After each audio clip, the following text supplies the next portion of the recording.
You think you know the story of the Nutcracker, a sweet Christmas tale of toys that come alive, of a brave wooden soldier defeating a wicked mouse king, and a young girl's dreamlike journey into a magical kingdom. But what if I told you it was never meant to be just a bedtime fantasy? What if this story was born from ancient symbols of transformation, ritual combat, and forbidden passages between the human world and the realm of spirits? Hidden beneath the surface of ETA, Hoffmann's 1816 tale and a forgotten myth stretching back thousands of years, one that speaks of the eternal struggle between order and chaos, light and darkness, mortality and transcendence. Archaeologists, historians, and folklorists now suspect that the Nutcracker was not simply written for children. It may have emerged from esoteric European winter rites and ancient mythic structures that predate Christianity itself.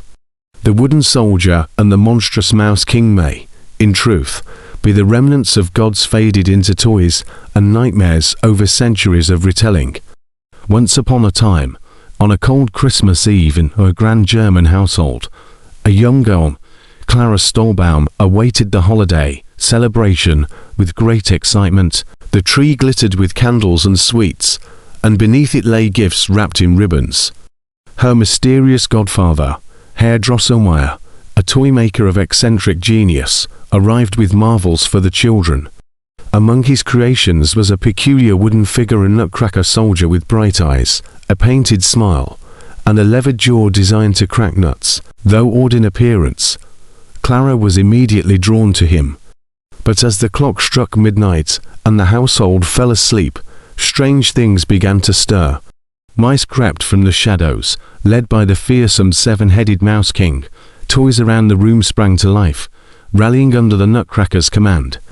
A fierce battle ensued, wooden soldiers clashing against squealing rodents. When all seemed lost, Clara threw her slipper at the Mouse King, striking him down and saving her Nutcracker.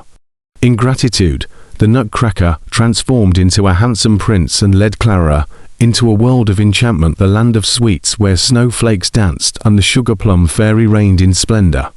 Together, they celebrated victory with music and wonder, and in the end, as the morning light returned, Clara awoke beside the Christmas tree, unsure whether it had all been a dream. That is the version everyone knows, a charming ballet, a story of courage and magic, wrapped in festive innocence. But like all fairy tales, its simplicity conceals deeper truths that whisper from a far older past. But the tale was not always told this way. Long before it became a beloved ballet by Tchaikovsky, The Nutcracker and the Mouse King was a darker, more psychological work. It was first recorded in 1816 by the German Romantic writer E.T.A. Hoffmann, whose stories often blurred the boundaries between dream and madness, the human and the supernatural. Hoffmann's version was filled with eerie undertones.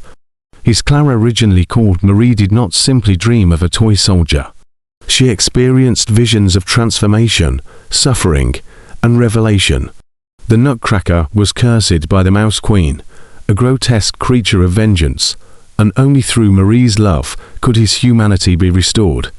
The story hinted at ancient magic, alchemical metamorphosis, and the thin line between imagination and reality. When the French author Alexandre Dumas adapted Hoffmann's story in 1844, he softened the horror, turning it into a gentle moral fable suitable for children. Later, in 1892, the composer Pyotr Ilyich Tchaikovsky transformed Dumas's version into his famous ballet, emphasizing music and spectacle over mystery and darkness. The result was beautiful, but sanitized a dream stripped of its ancient shadows. Across time, the meaning of the Nutcracker shifted with each generation. In Hoffmann's Germany, it was a Gothic reflection of human duality. In Dumas's France, it became a sentimental fantasy. In Imperial Russia, it turned into an elegant Christmas ritual.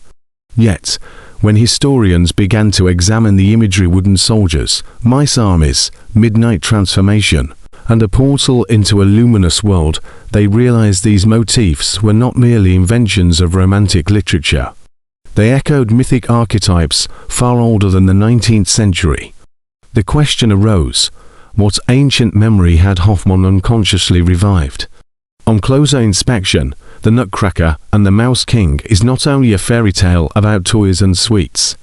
It mirrors some of humanity's oldest myths of rebirth and initiation. The first clue lies in the transformation of the Nutcracker himself. His wooden body, fractured and repaired, resembles the sacred effigies of European winter rituals, where figures made of wood or straw represented spirits of the dying year. In ancient Celtic and Germanic traditions, these figures were broken or burned to symbolize the death of winter and the rebirth of the new sun. The Nutcracker, therefore, may be a remnant of those sacrificial symbols reborn through Clara's compassion.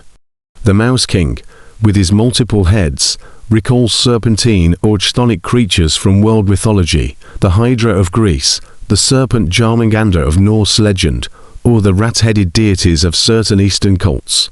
In medieval folklore, rodents were linked to decay, disease, and the underworld guardians of hidden wealth or ancient curses. His battle against the Nutcracker echoes the cosmic wars between light and darkness, sun and shadow. Clara's midnight journey through the transformed parlor into the land of sweets reflects a descent into the underworld, a passage from innocence to initiation. In ancient myths, a young soul often crossed from the mortal world into the realm of spirits to restore balance or recover a lost treasure. This mirrors stories such as Persephone's descent into Hades, Inanna's journey through the Seven Gates, and the Norse goddess Freyja's quest into Helheim. Even the sugar plum fairy, radiant and distant, can be interpreted as a goddess of light, perhaps a faint echo of Freyja, Brigid, or Eos the Dawnbringer. Her kingdom of sweetness and perfection contrasts with the darkness Clara first encountered, suggesting the eternal movement from chaos to harmony. Could it be, then, that Clara was never simply a child, but a symbolic soul, the human spirit passing through death, illusion, and awakening? Could the Nutcracker be the guardian of that passage, the eternal warrior who guides the initiate between worlds? In this light, Hoffmann's story becomes more than fantasy. It is an encoded ritual, a myth retold through the language of toys and dreams, and it is here that archaeology and mythology begin to intertwine, hinting that the world of the Nutcracker may have roots in something far older and far stranger than we ever imagined. In 1927, a team of German archaeologists excavating an ancient site near the Rhine Valley uncovered a remarkable wooden figure. Though weathered by centuries, the artifact bore a carved jaw mechanism resembling the design of a nutcracker. Carbon dating placed it roughly between the 6th and 8th centuries CE, long before E.T.A. Hoffmann's tale. Nearby, they discovered fragments of rodent effigies carved from bone and clay, their multiple heads symbolically arranged in a spiral pattern. At first, these findings seemed unrelated, dismissed as mere remnants of early folk art, yet when scholars compared them to mythic patterns in European storytelling, parallels emerged. Similar figures had been unearthed in Slavic burial mounds and Norse ritual sites, where wooden soldiers and animal effigies appeared to represent guardians of the dead, sentinels protecting souls during their passage to the afterlife. Further research revealed that across ancient Europe, the winter solstice was a time for symbolic battles between light and dark forces. In the Alpine regions, masked festivals depicted monstrous creatures, the Perkton and Krampus, fighting benevolent spirits of renewal. The Nutcracker's confrontation with the Mouse King could thus be seen as a surviving echo of these ritual dramas, the struggle of the Sun-esque champion against the Lord of Shadows. By the mid-20th century, comparative mythologists began connecting Hoffmann's story to global mythic frameworks. In Persia, an ancient narrative described a wooden warrior who guarded the gates between worlds. In Egypt, archaeologists uncovered amulets showing a soldier figure protecting the soul from rat-headed demons of decay. Across continents and millennia, the same symbolic triad appeared again and again: a defender, a devourer, and the one who must pass between them. Experts now believe that the Nutcracker, and the Mouse King have a modern crystallization of a much older mythic structure, perhaps dating back to Indo-European fertility cults or Neolithic winter rites more than 5,000 years old.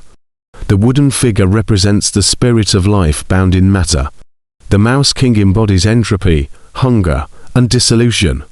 And the child or initiate, Clara, acts as the bridge, the soul confronting the mystery of mortality. What began as a simple holiday story may, in truth, be the last surviving reflection of a forgotten cosmology, preserved not in stone tablets or temple carvings, but in a tale retold by a German author who glimpsed the ancient within the ordinary. The deeper one peers into the Nutcracker, the more its seemingly charming imagery transforms into a complex web of symbols, each connected to primal ideas about life, death, and transcendence. The Nutcracker himself is more than a toy. His wooden body, animated by unseen force, is a metaphor for the human condition, spirit imprisoned in matter. The cracking of nuts, a violent act of breaking shells to reach nourishment, mirrors the breaking of human limitations to reach spiritual truth. In some interpretations, it recalls ancient initiatory rites, where initiates symbolically broke their mortal shells to be reborn as awakened souls. The Mouse King, with his grotesque heads and relentless hunger, represents the devouring nature of time and decay. In alchemical texts, rodents often appear as agents of corruption, those who gnaw upon the foundations of reality. His defeat by Clara and the Nutcracker symbolizes the triumph of consciousness over dissolution, of eternal order over chaos. Clara's midnight journey functions as a spiritual passage. Midnight, the darkest hour, has long symbolized the threshold between worlds. When the familiar transforms, the tree grows enormous, toys awaken, shadows lengthen, Clara steps into the liminal realm, what ancient mystics call the in-between, where matter and spirit merge. Even the land of sweets, often seen as a whimsical paradise, carries hidden meaning. Sugar and sweetness symbolize divine reward, the bliss of enlightenment following trial. In medieval mystery plays, sugar gardens or honey fields represented the heavenly realms attained after purification. Thus, Clara's arrival in this world marks not escapism, but ascension, a mythic reward for courage and faith. Herr Drosselmeyer, the enigmatic toymaker, may be the story's true magician. His role as craftsman, alchemist, and manipulator of time suggests a deeper identity. The demiurge, the divine artisan who shapes and animates reality. In mystical philosophy, such figures stand between the human and the divine, guiding the soul through tests of perception and faith. Drosselmeyer's presentation of the Nutcracker to Clara could thus be read as the initiation moment, the beginning of her transformation. When viewed through this lens, the Nutcracker ceases to be a simple holiday story. It becomes a map of spiritual evolution, a coded initiation myth, preserved within the guise of a children's fable. The Nutcracker's wooden form signifies the vessel of mortality, the Mouse King the chaos that seeks to reclaim it, and Clara the soul learning to see through illusion. Her act of compassion, throwing her slipper to save the Nutcracker, becomes a ritual gesture, the offering of innocence that conquers the devourer. Even the ballet's music, with its oscillation between martial rhythms and dreamlike waltzes, echoes the ancient heartbeat of ritual combat and transcendence. Each movement mirrors the soul's struggle between the material and the eternal. In essence, Hoffmann's tale is not about toys at all. It is about the awakening of the human spirit within a world that seems mechanical and cold. It is about finding the spark of divinity hidden within wood, within dust, within dreams.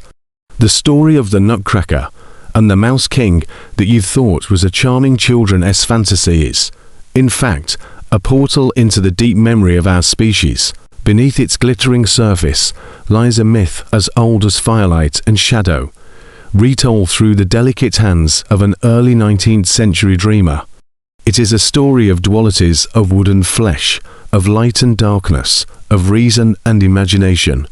It mirrors ancient solstice rites, where humanity confronted the dying sun and prayed for renewal. It encodes the spiritual journey of the soul through the trials of mortality, guided by the archetypal guardian, the Nutcracker, warrior of light. To read it today is to step into a mirror. Clara's wonder becomes our own, her courage our reminder that the boundary between dream and reality is thinner than we think. For just as she awakened from her vision transformed, so too might we awaken from our age of disbelief to rediscover the mythic heartbeat within the modern world. The Nutcracker is no longer only a Christmas tale. It is the convergence of fairy tale, spirituality, archaeology, and ancient myth, a journey between worlds, between life and death, between the visible and the unseen. And if this revelation sends a quiet thrill through your soul, remember, legends never truly sleep. They wait beneath the dust of time, hidden in songs, in carvings, in the flicker of candlelight. The next story we unearth may be even older, and far more unsettling than we imagine.